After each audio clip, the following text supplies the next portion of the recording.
હું અમૃતાલય કેન્દ્ર રાજકોટથી ડૉક્ટર દેવ્યાની વાત કરું છું. આપણી પાસે અત્યારે પેશન્ટ છે બંસીબેન, કે જેમને એલર્જીનો પ્રોબ્લેમ હતો ઘણા સમયથી. લગભગ 17 વર્ષથી એમને એલર્જીની તકલીફ હતી. આપણે એમની પાસેથી જ સાંભળીએ કે એમને શું તકલીફ હતી. હા બંસીબેન, તમને શું તકલીફ હતી અને કેટલા ટાઈમથી હતી?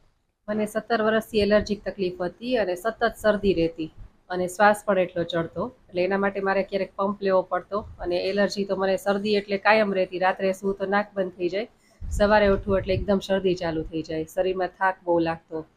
આ બધા ઇસ્યુ હતા. અને છીકો તમને કેટલી આવતી? છીકો તો અતિશય, બહુ જ છીકું. સવારે ઉઠવું એટલે છીકું ચાલુ જ થઈ જાય અને ગમે ત્યારે છીકું તો ચાલુ જ હોય. બરોબર છે. અને આપણી દવા લેવાથી કેટલો ટાઈમ તમે લીધી અને તમને કેટલો ફેર છે? 15 દિવસથી દવા ચાલુ કરી છે અને મને 75% રાહત થઈ ગઈ છે. સવારની છીકું બંધ થઈ ગઈ છે, શરદી બંધ થઈ ગઈ છે, જે મને શ્વાસ ચડતો એમાં રાહત થઈ ગઈ છે. અને જે શરીરમાં સુસ્તી લાગતી, તમને થાક લાગતો? હા, એમાંય મને 50% જેવું રાહત છે. અને બંસીબેન, તમને આ તકલીફ હતી કારણ કે તમે પાર્લરમાં કામ કરો છો અને એમાં જ્યારે તમે આયનિંગ સ્ટ્રેટનિંગ કરતા ત્યારે તમને આ ઇશ્યુ વધી જતો. તો આપણી દવા લીધા પછી તમને એમાં કેવો ફેર લાગે છે? ઘણો ફેર લાગે છે. દવા લીધા પછી સ્મૂથનિંગ નહીં કરું છું તો એની સ્મેલના લીધે મને જે શરદી 3-4 દિવસ રહેતી એ બંધ થઈ ગઈ.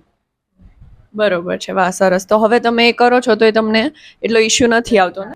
બરોબર છે. અને તમે દવા કન્ટિન્યુ કરી છે ને? હા, કન્ટિન્યુ કરી છે.